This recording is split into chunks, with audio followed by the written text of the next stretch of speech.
Ladies and gentlemen, good morning. Welcome to the Week 6 edition, I guess you want to call it, of the podcast of the Michigan Ultimate Survivor League. So, hi, James L. Seegers coming to you at a late 6:37 a.m. Had a rough weekend. We got through it, though. Great weekend of football, and one of the better weekends of MUSL we've ever seen. We're going to go so much so that we're actually going to go over games of the week here because there's a lot of really close games and a lot of heartbreaking defeats for teams as well. But we're going to get right into it, folks. We got to keep these podcasts a little bit shorter. We're going to go bottom 10 to start. We're going to do things a little different this time. We're going in reverse order. The number 87 team in the nation, password is Taco. Dom Valenti, former champion. Not a great year, but he's in number 87. Number 88 team, Prime Time, finally getting on the board here. He was 0-4. He wins, so he's actually a winner of the week. I think the only person in this bottom 10 that actually won. So congratulations to Brian Benor on his first win as a MUSL owner. You are now officially in the winners column, finally. And we got Namtam Knights. Michael Myers still continuing to have a horrendous season, but it is what it is. He's 1-4. Double C's. Cody Cole right back to his losing ways. Congratulations. You're number 90. At least you have a win now. Sewer Bombs. I keep forgetting who that is, so my apologies. I'm looking up real quick. Sewer Bombs is Craig Kissel. The Kissel Whistle. Whatever, if you remember those commercials. Number 91. Then we have number 92. Malcolm Rodriguez in the middle of my thighs. This girl for the second time in 2 or 3 weeks, I believe. Hello, Lennon. How are you? Second time in 3 weeks, was 1 o'clock, tried to put a lineup in and got it in too late, but just goes to show you there's no collusion, people. No collusion at all. That's all I got to say. Yes, Obama is the Antichrist. What the hell is that all about? I don't know what Alex Jones is talking about. Number 93, we have the Mad Scientist. You'd think after seeing these people's names in here so many times I'd get to know who they are. Justin Redding, allegedly. I don't know why I think that's. I swear he says he has only only one team. So I don't know who the hell the Mad Scientist is. Maybe he's fucking mad, man. I don't know. I think I messed that up somewhere. I got to update something, but he swears he only has one team. Your mother likes my defense. Alan Harvey back in the losing ways, former champion. But not so much this year. But we're not quite halfway through the year. The 95th team in the nation is Ketchup and Mostert. I keep forgetting. Is that Alex Erickson? It is Alex Erickson. I get the Erickson and the Hester brothers. I really do get confused. So I apologize for that. I mean, you've only been in the league for a couple of years now, but I'm the worst. And then finally, the 96 team in the nation is Giggle. That's right, folks. The last team in the nation. He has 0 wins through 5 weeks. The only team in the Michigan Ultimate Survivor League does not have a win is Giggle. Congratulations. You are the weakest link. Goodbye. I should get that sound clip for the next one as we do it this way. I had to block this one out for spoiler alerts, and that is Brady's Balls, number 86. Congratulations. You're terrible. Going up here, I'm going to look at some falls on the way. Number 17 Patriots fall all the way down to number 39 for their second straight loss. Pretty brutal and almost as bad as the actual Patriots fall, but not quite because that's been just an absolute embarrassment. An absolute embarrassment, man. I'll tell you what. I mean, the Patriots are just really, really, really bad. Then we have, let's see who else fell here. We have True Blue Wrecking Crew and Give Me Two for the road. Dave Dalton finally he lost a second game, but out of the top 20 down to 28, 29. Look at all these teams that fell. Brady Bush, the Black Hole, all these people. And we get up to the top 20. Hanging with Mr. Hernandez falls from number 5 all the way down to number 20, but still in the top 20 technically, so that's fine. Death by 1,000 punts. She got upset when I said that her husband might be making the lineups, and what do you know? 2 weeks in a row, they lose. I'm just saying. There may be something to that story. Oh, man. I got this laid out horribly now. Let's do this here. You are fake news. That's what she says. I don't know, man. I don't know. That's what she says. I am fake news, but we'll see. Two losses in a row. I mean, fly, Eagles, fly. That is Mick DeBow up from number unranked to number 18. Jordan's version of the love story, back in the winners column up to the top 20. You got to watch out for this girl. She always hangs around. She's always a threat. Bonnie Monahan squad. You're in trouble. 2-game win streak, 4-1. So 16 shows you that there's a lot of 4-1 teams to be 4-1 and still be 16. Aching for a ship up from number 20, number 15. Super original. 4-game winning streak. Started off 0-1. He's won 4 in a row up to number 14. DeWyans finally, or not finally, but back in the win column from 15 to 13. Puka Nakua Matata. This is a problem for people. This should be a problem because this is formerly that's a Chunky who I'll continue to play that clip because I have it. Louis Diana won the MUSL one time back a few years ago, and he was in the Final Four last year, and he's looking good this year. Doesn't know how to not lock his keys in the car, though. And then we have 99% luck, 1% heart. The number 1 curse loses, falls from number 1 all the way down to number 11. And then Tenacious D, 3-game win streak, up from number 19 up to number 10. So we're in the top 10 now. Joe Buck Yourself loses and falls from number 3 to number 9. Granny's Baloney Curtains up from number 16 to number 8. The Donkey Punchers, formerly undefeated, loses for the first time this year, 4-1. Gives It To Me Baby, a 4-game win streak for him. That is, I believe, who gives it to me? That's when people change their names, it throws me off. And then when some people don't change their names, it throws me off too. I believe that is, yes, it is, indeed, it is Tom Farmer. Making the Farmer name look good, unlike Matt Farmer, who's not in the bottom 10 anymore, so that's good, I guess. A lot of Alada, up from number 10 to number 5. And then number 4, we have Just Here So Don't Get Fined, the lovable Paul Wallenwine. Got to get that clip as well. Number 3, The Crush, up from number 13. And The Crush, again, I will get these names before the season's over. Then they're going to change the name and I'll forget all about it. I got to change that article, too, because it says The Crush on here 100 times. Chris Kissel. There's 2 Kissels, Craig and Chris. Don't know if they're brothers, don't know if they're father, son, don't know if they're grandfather and grandson, don't know if they're just 2 random people with the last name Kissel. I doubt that one. Number 2 team in the nation, Ladies and Edelman, right back up there. She was number 1 at one point, and now she is number 2 again, rising from number 7 all the way up to number 1, which means we have a new number 1 team in the nation, folks. Since 99% luck, 1% heart lost, can the new person stay on top for the next week? We'll see, and that person is the Hitman. All I do is win. That is all he does is win, folks. All he does is win. The Hitman, Rob Shaw, who took over a team in the middle of the year, couldn't figure out the website because it's atrocious.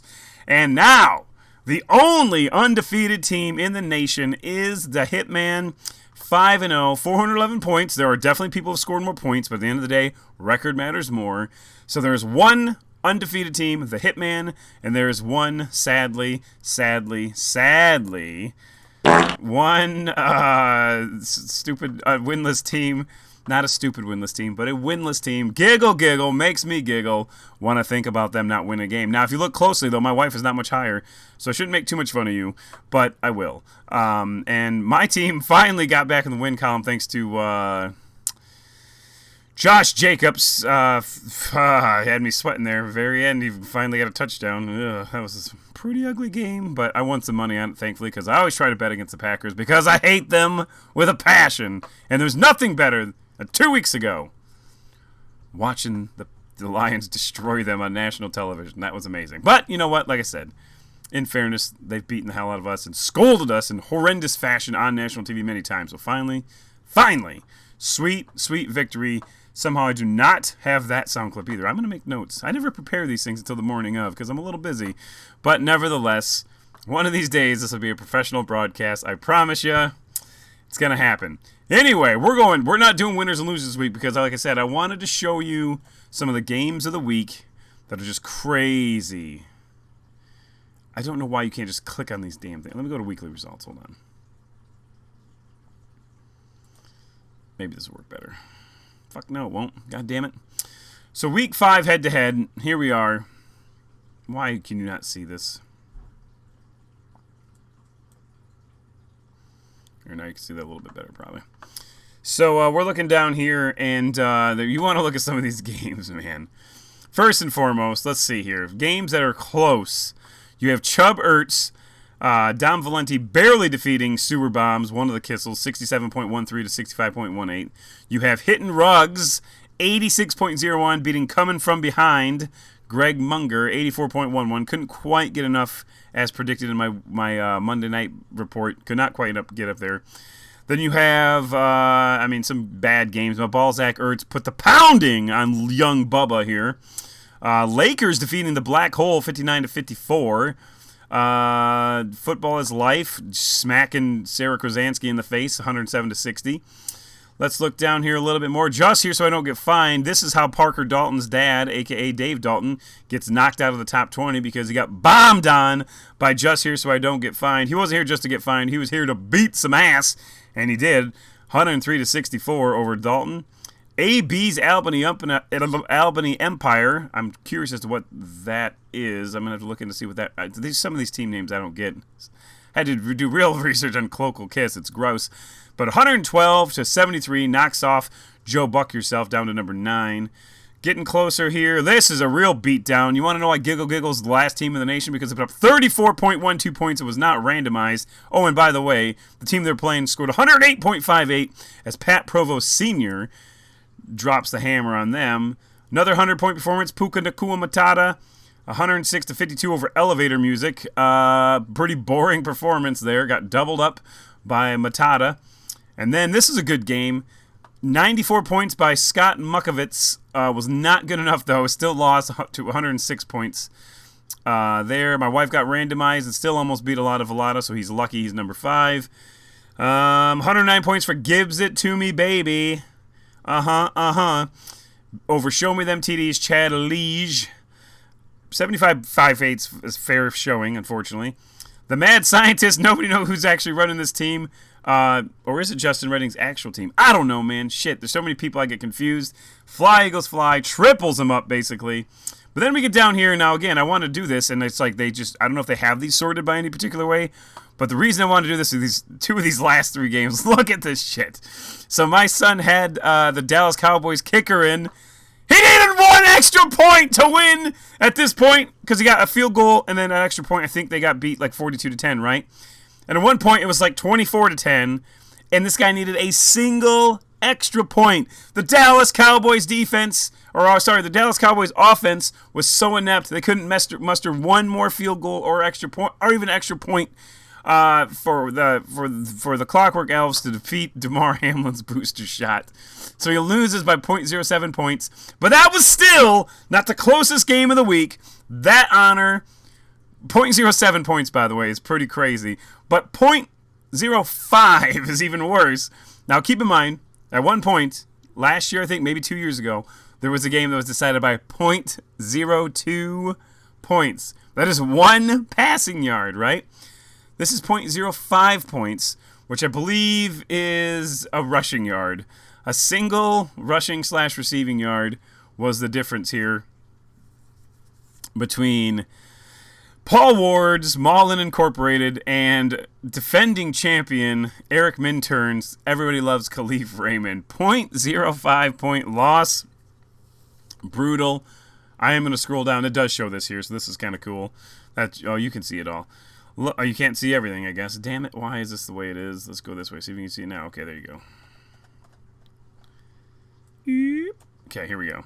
Look at this. Oh my God, 0.05 points. Although, James Conner did not... Well, no, sorry, you're up here. Anthony Richardson going out in the game did not help him. That's the difference right there. And, of course, Devonta Smith put up basically a goose egg. 0.8 points is terrible for a wide receiver. Means he got 1 catch for like 3 yards or something.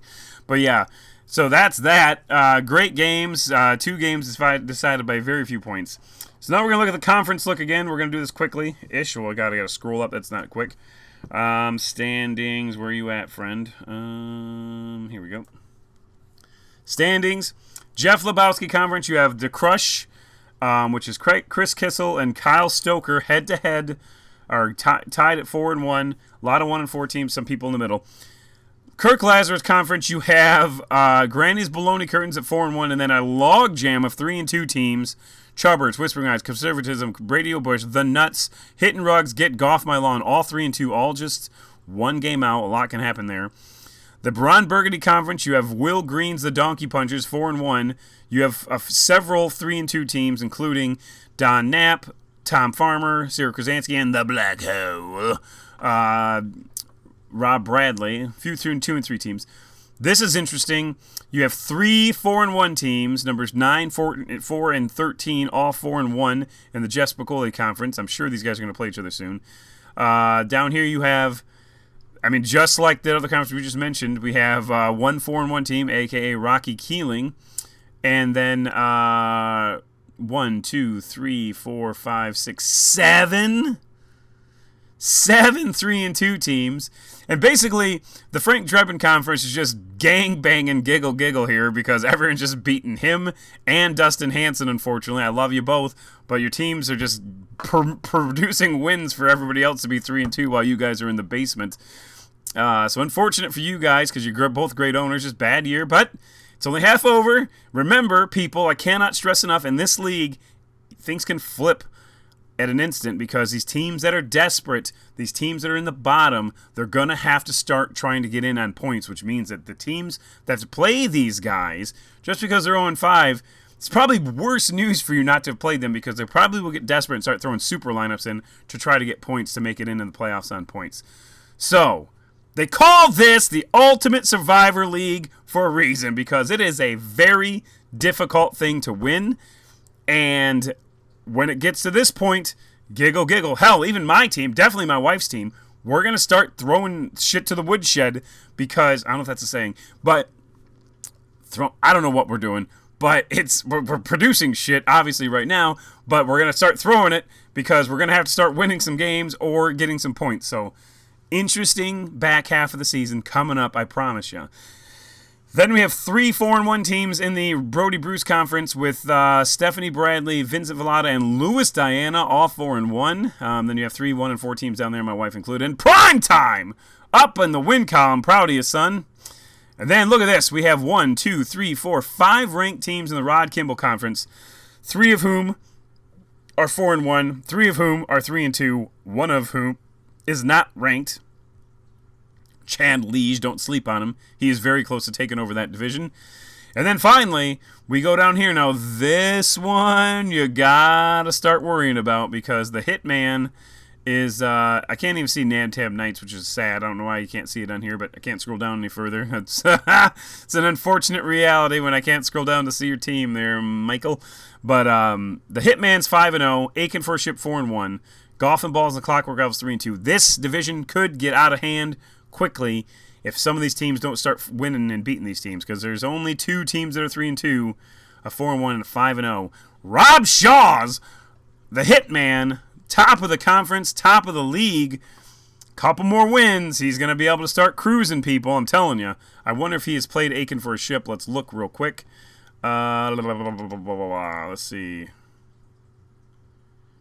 He has not played Aiken for a Ship. That matchup, if they continue to win, is coming in week 8. Yeah, right here, week 8. So, oh, man, and then he closes. Oh, man, look at this. Oh, you can't see it for whatever reason. Let's see if I can draw this up a little bit. I cannot. Cool, I love my system. But the Hitman, the last 4 weeks plays Aiken for a Ship. Then he plays the Clockwork Elves, which is a team in the running right now, and a former number 2 team in the nation, or number 2 runner-up, I should say. Then DeMar Hamlin's Booster Shot, who's 2-3. Austin Powell, new owner, but you don't know. So that's kind of a wild card. But then the last game of the year, he plays Everybody Loves Khalif Raymond. And in between then, he plays the Squadrils and Paul Ward. So every one of this guy's games coming up, even though there's a lot of 2 and 3 teams, these are all, well, with the exception of DeMar Hamlin's Booster Shot, who's a new owner, but these are all extremely seasoned owners. So the Hitman might be 5-0 right now, but I mean, it's going to be a tough run for you, my friend. So that's that. We look at the Week 6 preview, see what's coming up here. Why can I not see the schedule? I'll just go home.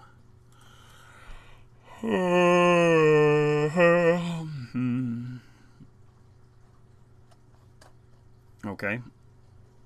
Where the hell is the schedule on this thing? Where'd they go? This is awkward.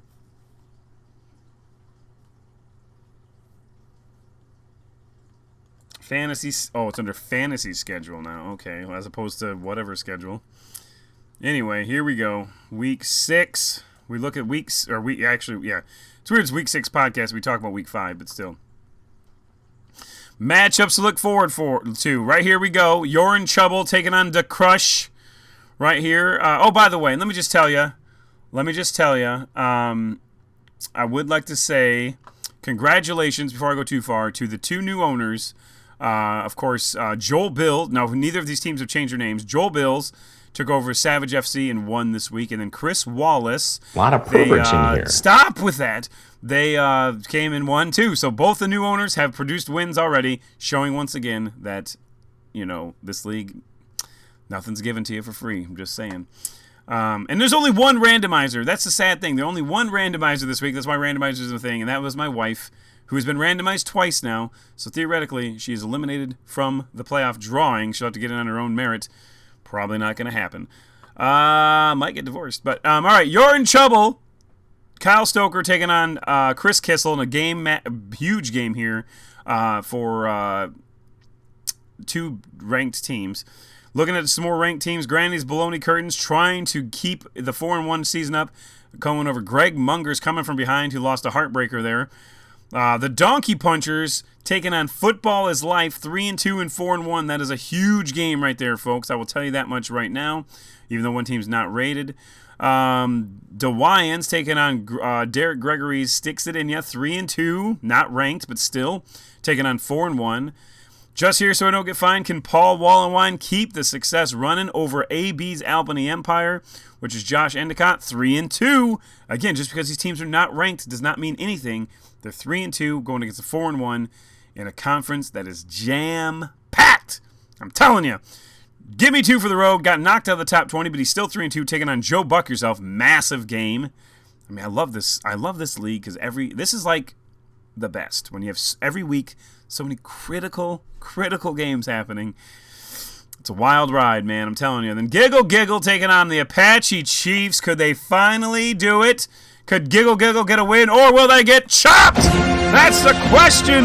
We can't go a podcast without the Apache Chiefs being referenced and their infamous tomahawk chop. 3-2 taking on Giggles, 0-5. It does not get any easier. The Apache Chiefs just out of the rankings. I believe they are ranked. I gotta let this thing play forever. The Apache Chiefs are 25th, so I mean they're pretty close. Giggle's in a rough spot. Love Story, Jordan's version, number 17 taking on Hernandez Hitman, not to be confused with the regular Hitman. He's 2-3, by the way. Former number 1 team, 99% luck, 1% heart, taking on Digger Phelps, 3-2 versus 4-1. Yet another one of those matchups. Hanging with Mr. Hernandez, taking on Team Joel Bills. Joel, click on your team name and you can change it. Same with you, Chris Wallace.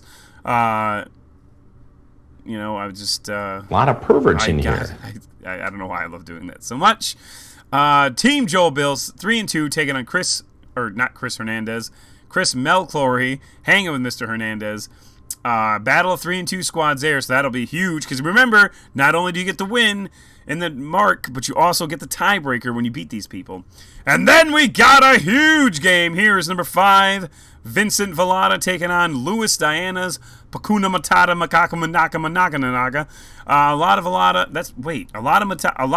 versus Pukunaka Matata. There's a lot of vowels here, is what I would say. Not a lot of Vallada, but a lot of vowels and weird words. It's probably offensive to some language. I don't know. But still, 5 versus 12 in a battle of 4-1 squads for first place of whatever conference that is. And then elevator music. Life doesn't get any more exciting for Bobby Wood as he plays Malcolm Rodriguez in the middle of my thighs, who will probably get randomized again because there'll be something happening at Sunday at around 1 o'clock. And then Mama G out of retirement, quietly 3-2, taking on Ladies and Edelman. This is it's ladies' night. I swore I had that, but I don't. But and then we have Tenacious D number 10 versus number 19, Death by 1,000 Punts, 3-2 versus 4-1. Critical game for both of them. A lot of ranked games here. Gibbs it to me, baby. Tom Farmer 2.0 taking on Fly Eagles Fly, Mick DeBow in a 6 vs. 18 matchup. Super Original 4-1 taking on Ketchup and Mostert 1-4. Not a great year for Ketchup and Mostert, but hey, you know what? A lot going on. Nadtab Knights again. Michael Myers. Bro, Michael Myers, it's October, man. If Michael Myers doesn't deliver in October, what the fuck's wrong with the world, right? You got to do something. It's Halloween, man. It's coming up. You got to start killing it, literally. The Clockwork Elves, 3-2, looking to beat them. And we get down here a little bit longer, and we're going to do it. Oh, well, first of all, Aiken for a ship. Rob Aiken taking on Low Hanging Fruit, 2-3, 15. But then we have the Game of the Week. Oh, the Game of the Week. They're not even ranked, the Squadrels. In fact, they're 2-3. But the Hitman, number 1, taking on Squadrels. They will be in the same building on Sunday, 4:25 at the Mega XP Zone as the Lions take on the Tampa Bay Buccaneers. They'll be in the same room competing. Can the Squadrels knock off the number 1 team? That's the question. My dad, who is not having a great year, but it's still hype whenever he plays for me because, you know, I mean, he's my dad, you know. I want him to win. But Rob Shaw, again, 5-0. Not an easy rest of the schedule for this guy, but that's your Week 6 preview. Huge games, most notably, in my opinion, I mean, the Game of the Week, even though I should have, I mean, I have the Tigers reserved for the number 1 spot, but Game of the Week definitely is this Battle of the Vowels. I should get a giant A trophy and hand it out to the winner of this, as Alada number 5 taking on Puka Nakua Matata. 5 vs. 12, battle of 4-1s. Huge game, folks. Now we're turning to the Super Squares, and let me tell you, the Denver Broncos defense is just such a disaster. I still don't get, first of all, side note, how the hell the Bears have their own square. Like, really?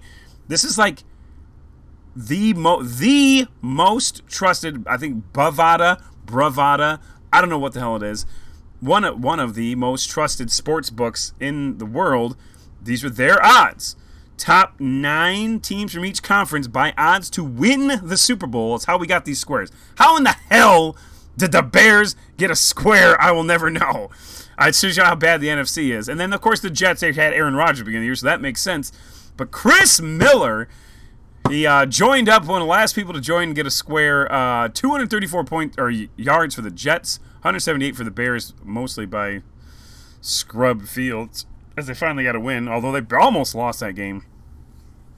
Score doesn't say that, but I was watching that game, and the Redskins, as I will forever call them, almost came back.